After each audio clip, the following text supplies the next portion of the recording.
When was the last time you got a full night's sleep?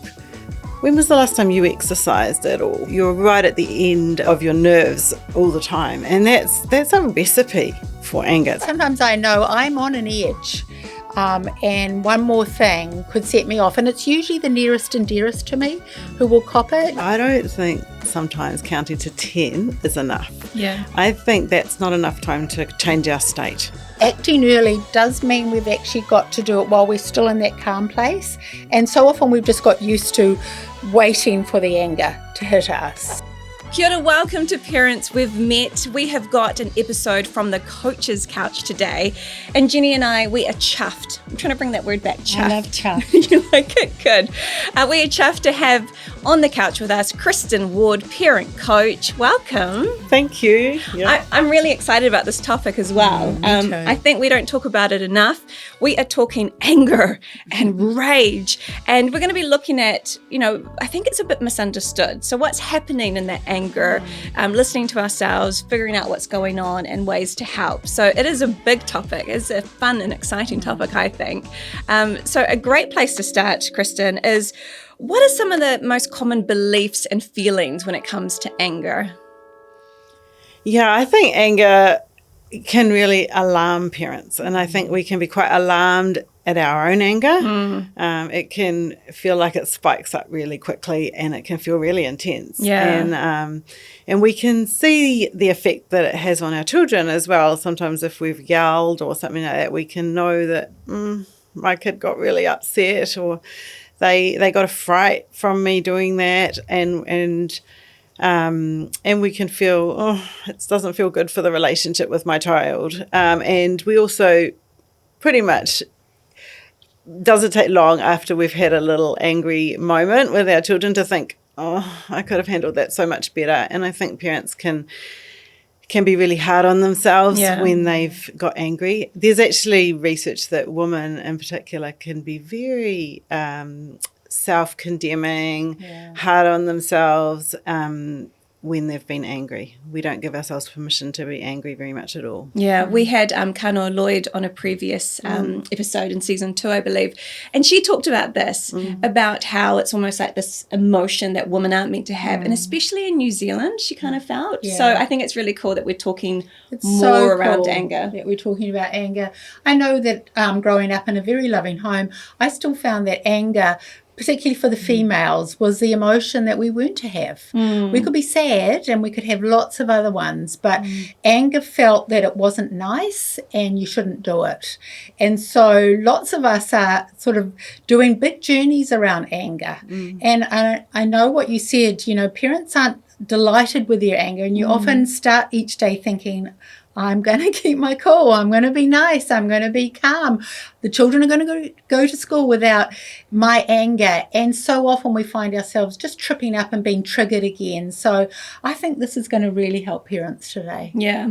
I mean, I remember driving when I was younger, driving past a sign, and it said, anger is one letter short from danger. And I remember reading that and being like, we really need to avoid this.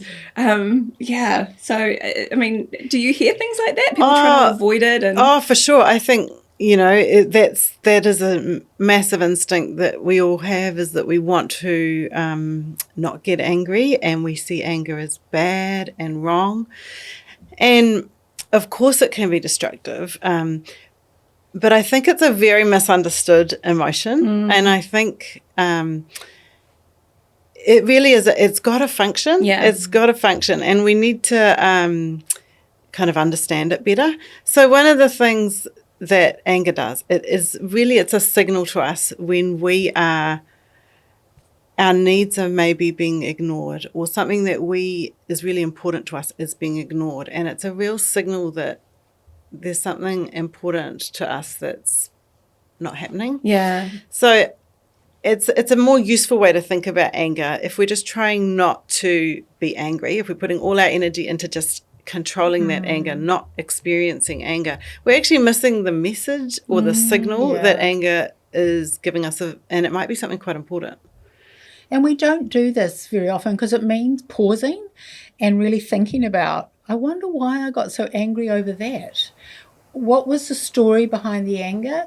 And I think that parents are starting to do that more often now, is to actually talk to someone or work out, when my child ignores me and I've asked them 5 times, what's anger there for? What's it telling me? And do I need to investigate a little bit more why I have responded in the way I have? Because one thing I hear with guys is they feel really disrespected, and that can cause anger. And something that I've been talking with some of my mum friends is the fact that we are a little bit sleep deprived, but also we're not the best at asking for help.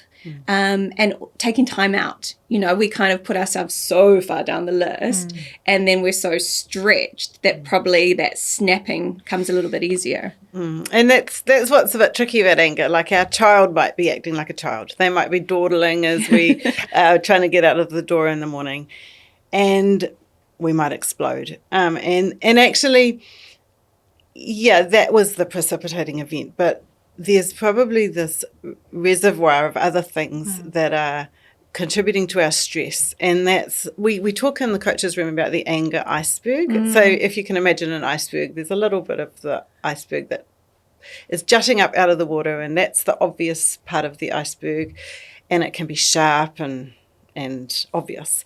And then underneath the water is the whole rest of the iceberg. And I do think it can be unmet needs. So when was the last time you got a full night's sleep?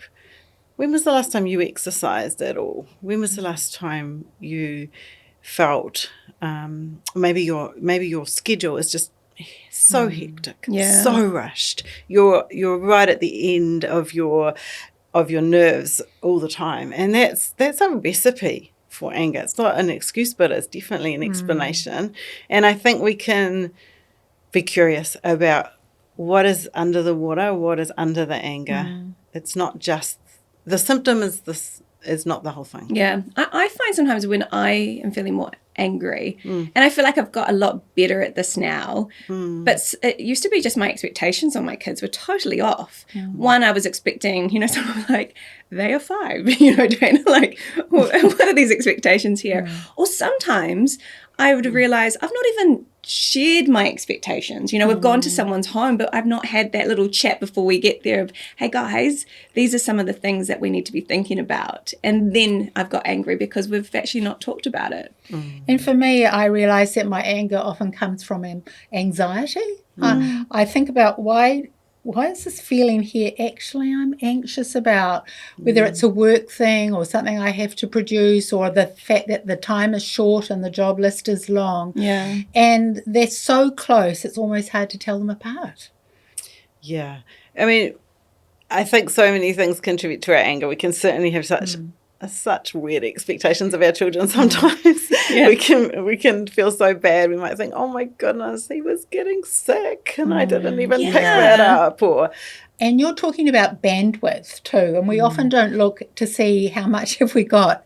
Have we stretched our bandwidth so much that it's really fragile?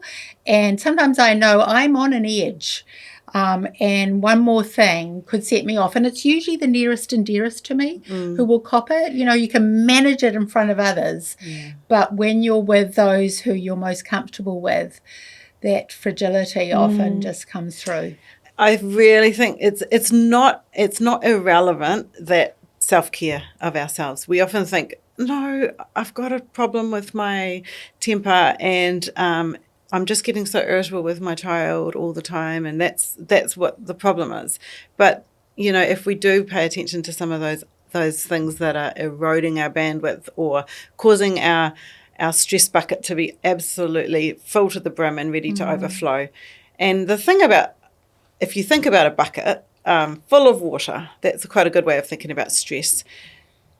It doesn't really matter what it is that has contributed to filling that bucket up. If we take some of it out, our bandwidth or our response, our ability to choose a response is going to be better. Yeah. So maybe it's not negotiable. We have a full-time job. We are the main caregiver for our children. maybe we're a solo parent. Like maybe there's some non-negotiables in that bucket that we can't change, and it's glib to say, well, just take some of the stress off your plate, but there will be something we can do to reduce the stress, whether it's using some frozen meals. Do we need to get that puppy? Did you hear about my plans or not? So thinking more widely about what is contributing to that bandwidth. I think it's so good too, because when you guys were talking, I was thinking about, sometimes someone blows up and you think that was a really small thing. But when you think of that build up and also like when you burst into tears and you're almost like, why am I crying about this? Or you see it with your kids, like something small happens, but it's that final release because there's been so much that's been added to the bucket and been contributing to it. In the coaches' rooms, I'm wondering, do you hear more women that are worried about anger? Because I do think we have kind of been fed this thing, it's a bit of a masculine emotion almost.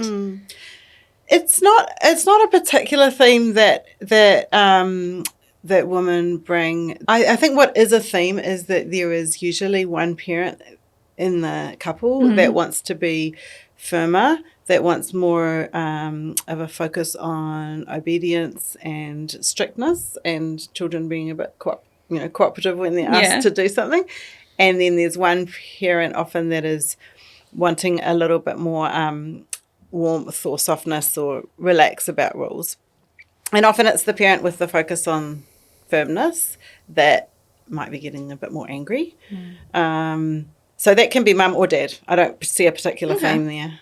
What about you, Jenny? That's kind of good. I think that probably women can be tougher on themselves in the fact that they are angry, and it just feels really uncomfortable to be angry. And I think that one of the things that contributes to our anger is that we're often quite critical of ourselves. And it might look like we're critical on others, but we've actually fed ourselves sometimes the message of, you just need to try harder. You need to stop this. You stop shouting. Or, we beat ourselves up and then we wonder why we're still angry, because the messages are tough. And they demean us. And I think that when we start turning towards ourselves a little bit more compassionately and say, that makes sense that you are angry. It's very hard to be ignored. And you start being kinder, the anger can sort of, start to fade away a little bit. So I probably see, women struggling more with anger because it just doesn't feel or look good. We've talked a little bit about looking at what's on our plate, are we carrying too much? What are some practical in the moment when you can feel the anger rising? What's our own little cool down plan? What can we do? Well, one thing I think is really important is just the idea of prevention. Like if it's pretty predictable that if we let ourselves get ignored for 10 minutes, that we're going to be feeling cross.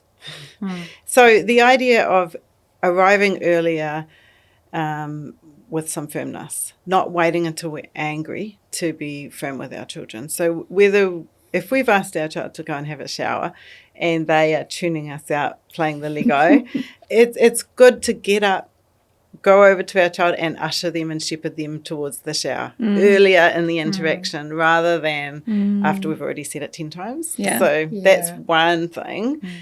I was going to say the adrenaline. We often wait for adrenaline of anger to produce a reaction in us. And then by that time, we're actually really mad that we've been ignored and they have found something like carpet fluff to play with rather than get in the shower. And we acting early does mean we've actually got to do it while we're still in that calm place. And so often we've just got used to waiting for the anger to hit us. So it's a new pathway. It is. And the other thing I think that's so important with anger is learning how to create a pause. So when we are hot and flooded and in red brain or in whatever we want to call it, it's hard to pause. It's not easy. But if we can try and create a pause, and when we say pause, I don't think sometimes counting to 10 is enough. I think that's not enough time to change our state, in my experience. I think we really do need to just think, okay, is everyone safe? If they're not, if you've got some siblings beating each other up, separate them. But if everyone is safe and there's nothing life-threatening happening, try and create a pause and say, we'll talk about this later. And siblings can be protesting about that. They can say, don't you see what he did, Mum? Why aren't you doing anything? Or, but we can say, yeah, I saw, we'll talk about it later. And our children will get used to that. That is a very, very valid response. And I think why parents feel like they can't pause is actually worth looking at. There can be a belief that here and now is my teaching moment with my children. Here and now is my opportunity to be effective as a parent and to teach my child that they can't be disrespectful, or that they can't hit their brother, or that they have to eat their breakfast, or whatever it is. So we can feel like that moment is really urgent, and we can feel like it's a little bit of an emergency for us to be a good parent. We have to kind of ram home the lesson, whatever it is, right now. And that is, I think, an unhelpful belief. Once we can kind of understand that, my child is not very teachable right now. They are not, their brain isn't receptive. They're in red brain. I'm actually in red brain too. I'm not actually a very good teacher right now. I'm way too mad. Then if we can create that pause and we can we always have the opportunity to revisit with our children later. And I don't think that we need to think we've missed the opportunity at all. We're a much better teacher and our child is a much better student when everyone has come. Yeah. I love that, Kristin, the fact that we can come back to things. And it is a new pathway for us because we are so primed to do it now, nip it in the bud, this has got to be solved. But children can get used to the fact that mum or dad have gone outside, they're sitting under a tree, or they're walking around the house, or for me, I'm vacuuming, I'm doing something to cool myself down. And then there is a better time to do it. And you're teaching your kids at the same time a really important thing. They're learning to regulate because mum or dad are regulating. Yeah, so good. I actually quite often now will say to my kids, I'm actually feeling really angry right now. I always think this, name it to tame it. I don't know if it's helping, but I'm trying it out. And so I will say, I'm actually feeling really angry right now. So I'm going to go and check the letterbox, or I'm going to go and, like, sometimes I'll show them, like, even just putting your hands under cold running water, it actually has an effect. So I love this idea that we are, one, not making it scary by saying, I'm just feeling angry and I'm going to now do something about it, is a great way of modelling it. What else can we do to help our kids with their anger and to talk to them about it? I think it's also wonderful to really unpack and just talk about anger in quite a normalised way. So we're not excusing ourselves to our children when we've been angry. We're not kind of excusing our behaviour and saying it was okay that I yelled or anything like that. We may well need to apologise to our children and say, I'm sorry, I shouldn't have yelled at you. Giving them a little bit of modelling, I guess, self-compassion to our children. I think I yelled because we were in a huge rush and I was feeling stressed. I think it's really good modelling, and we can do the same for our children because our children get angry. Our children lash out and hurt their sibling, or they might get angry at us, they might yell at us. And so sometimes children, often children, after they're calm, they feel bad about that and they might say, I'm so sorry, I shouldn't, I'm sorry I yelled, Mum, or I'm sorry I was like that. And what I think we can do is we can say to our children, oh, sweetheart, you were feeling really worried about being late for school and I know that you were stressed. Yeah, you shouldn't have yelled at us, but it was understandable. It really is an amazing thing that we can model to our children, that we're self-compassionate to ourselves when we experience anger, and we extend that grace and understanding and compassion to our children. We see underneath their anger to what else was under that iceberg. You're saying that emotion's fine, but the behaviour, it doesn't, makes it more understandable, which is really cool. I suppose, like you said, there's going to be rupture and then there's that repair. And I suppose that's that side of that, actually just saying sorry. repair is so important. In every human relationship, when we're close to people, there's going to be rupture from time to time.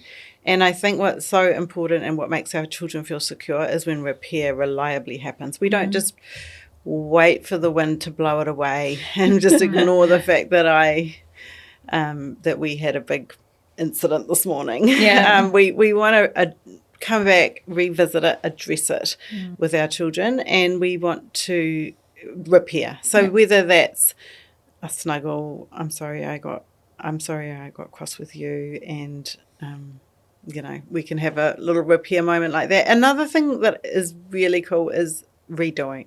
The power of a redo, we call that. So we might say to our child, "Oh, I know I shouted at you," or "I know I got cross then. What I meant to say was, you are really precious to me. I overreacted because I was very scared about you guys playing tag on the footpath next to that busy road. I was scared that you were going to get hurt." Or, "You are really precious to me. I am taking this pocket knife off you now." Yeah.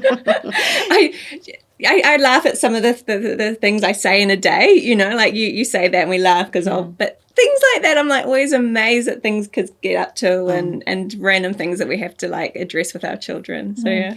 And it kind of shows that anger is often acting because we are scared of safety or something like that. But a child won't interpret that. They'll just feel the heat, miss the lesson. And so that way of coming back to it, to explain it and to give the insights to a child, so important. Yeah. And if I can add that with a sorry, because, we need to do sorries with our kids and with all our relationships.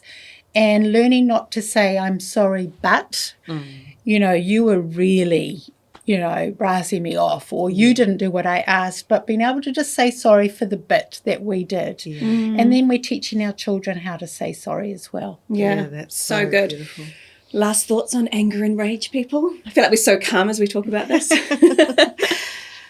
I just think the idea of reflection is so important.